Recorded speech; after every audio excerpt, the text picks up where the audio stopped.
कहानी है रामपुर गांव की, जहां के मर्द महिलाओं को हमेशा नीचा दिखाने की कोशिश में रहते। अरे अभी तक खाना नहीं आया, क्या मुझे एक और शादी करने की जरूरत है? नहीं जी नहीं, ऐसा मत करना, वरना मैं कहाँ जाऊंगी। खाना लेकर मैं अभी आई जी। गांव की पंचायत में भी फैसले हमेशा औरतों के खिलाफ ही रहते। मैं जो फैसला सुनाता हूँ वो भगवान की आज्ञा होती है।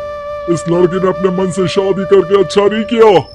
लड़के को घर भेज दो और इसकी शादी इसकी जाति की किसी लड़के से करवा दो। लेकिन ये लड़के, इसे तो गांव के बाहर निकाल दो।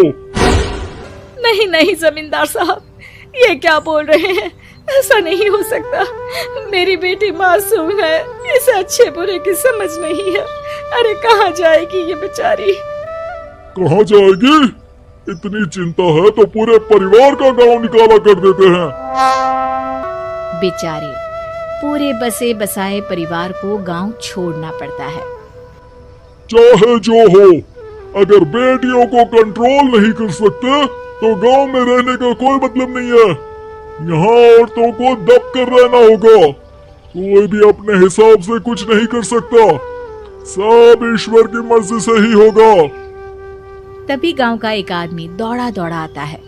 सरपंच साहब, जमींदार साहब, वो कालिया है ना, उसकी बेटी पढ़ने के लिए शहर जा रही है।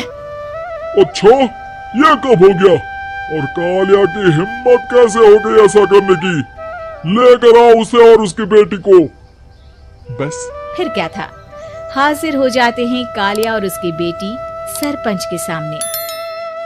और कालिया, ये क्या सुनने में आ रहा है? बेटी को इंजीनियर बना रहा है तू? और ये बता, गांव में तो स्कूल नहीं है, फिर कहां से इतनी क्लास पास कर गई तेरी बेटी?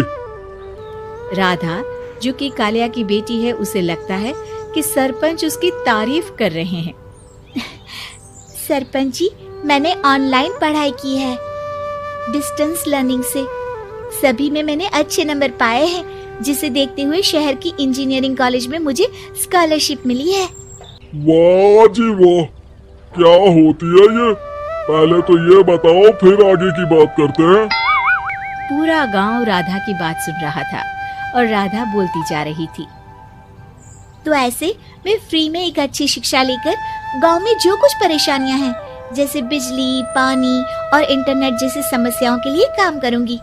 मैं गांव को शहर से जोड़ने के लिए पुल का निर्माण करवाने का प्रस्ताव रखूंगी।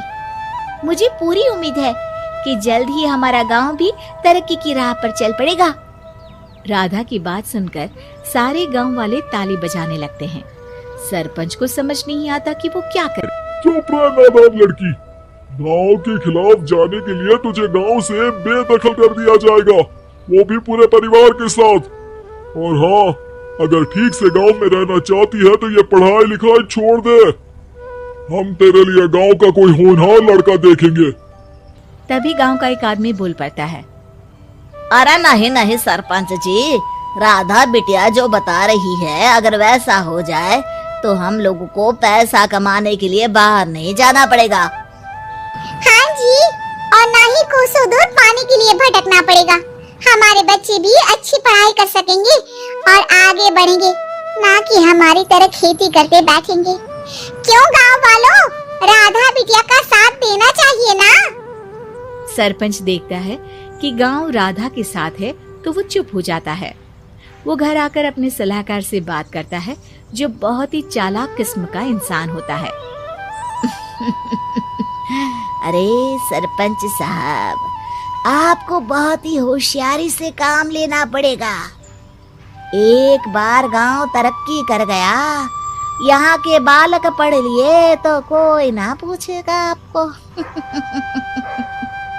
और फिर ये जो बेटा और बेटी है ना आपके, इनको भी आम लोगों की तरह ही जीवन जीना होगा।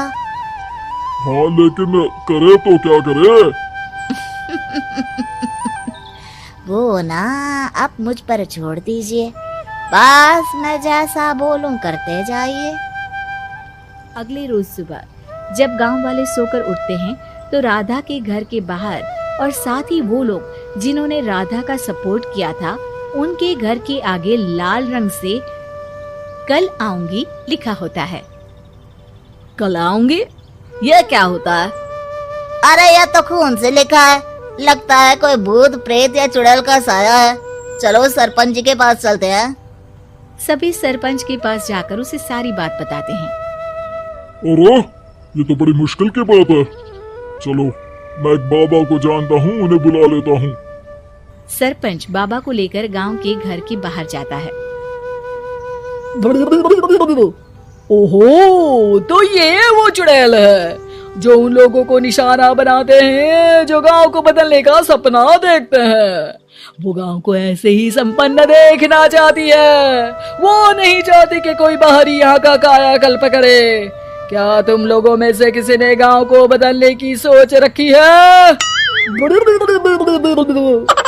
तभी राधा की माँ रोते रोते आती है। मेरी राधा घर से गायब हो गई है। अरे कोई तो बचाओ, मेरी बच्ची कहाँ गई?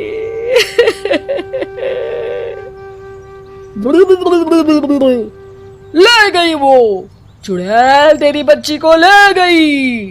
अब वो उसे श्रापित करके छोड़ेगी, उस पर चुड़ैल का साया हो जाएगा। तभी बुरी सी हालत में राधा भी वहां आ जाती है। उसके बाल चुड़ैल की तरह फैले होते हैं और कपड़ों में खून लगा होता है। सभी राधा को देखकर डर जाते हैं। माँ, पता नहीं मुझे कौन उठा कर ले गया था। अरे दूर दूर हो जा चुड़ैल, अब हम लोग इस गांव में नहीं रुकेंगे। अरे कैसी बातें कर रहे हैं आप? कल तो आप मेरे भरोसे गांव का हुलिया बदलने, अपने बच्चों को पढ़ाने और तरक्की उन्नति की बात कर रहे थे, तो आज क्या हो गया आपको? ये फिर तुम लोगों को बहकाएगी। ये चुड़ैल गांव में आ चुकी है, ऐसे ही ये तुम्हारे घर के बच्चों को भी ले जाएगी। गांव वाले राधा को गांव से बाहर निकाल देते हैं। उसके माँ बाप रोते रहते हैं, लेकिन गांव वाले नहीं मानते। मैं भी अपनी बहन के साथ गांव के बाहर रहूंगा, लेकिन वो पढ़ाई नहीं छोड़ेगी। वहीं सरपंच के घर पर सलाहकार कहता है। देखा, सांप भी मर गया और लाठी भी नहीं टूटी। लेकिन अगले ही दिन सरपंच के घर के बाहर भी वही शब्द लिखे होते हैं। और फिर सरपंच की बीवी कहती है, हमारी बेटी को किसी ने अगवा कर लिया है। तभी राधा का भाई वहां आ जाता है। अरे गांव वालों, मैंने सरपंच जी की बेटी को देखा था। वो चुड़ैल उसे उठाकर ले जा रही थी। अरे क्या मजाक कर रहे हो? नहीं नहीं सरपंच जी, आप नहीं जानते। वो चुड़ैल अब आपकी बेटी में आ जाएगी, जैसे राधा के अंदर आ गई थी। तभी सरपंच की बेटी वैसी ही हालत में वहां आती है जैसे राधा आई थी। पापा, पता नहीं कैसे मैं गायब हो गई थी। चुड़ैल, इसके अंदर भी चुड़ैल का साया है, मारो इसे। अरे नहीं नहीं, इसे भी राधा के पास गांव के बाहर ही भेज दो। अरे चुप रहो, मेरी बेटी कहीं नहीं जाएगी और चुड़ैल बुड़ैल कुछ नहीं होता है। अरे कैसे बात कर रहे हो सरपंच जी? आप तो बोल रहे थे कि आपका फैसला भगवान का ज्ञान होता है, तो अपने पर बात आई तो अब आप ऐसे बोल रहे हैं। अरे ना ना ना, आपको अपनी बेटी को त्यागना ही होगा। अरे बुलाओ बाबा को। राधा का भाई बाबा को ले आता है, जिसे अब गांव वालों के डर के कारण सच बोलना पड़ता है। मैं कोई बाबा नहीं हूँ, मैं तो मोची था। ये सलाहकार महोदय ने मुझे कहा था एक्टिंग करने को। अब वो मुझे पैसे देने वाले हैं। अब मुझे माफ कर दो। गलती हो गई, मुझे माफ कर दो। तभी वहां राधा आ जाती है। देखा सरपंच जी, जब गांव के बच्चे साक्षर होंगे तो आप जैसे लोगों की चालाकी नहीं चलेगी।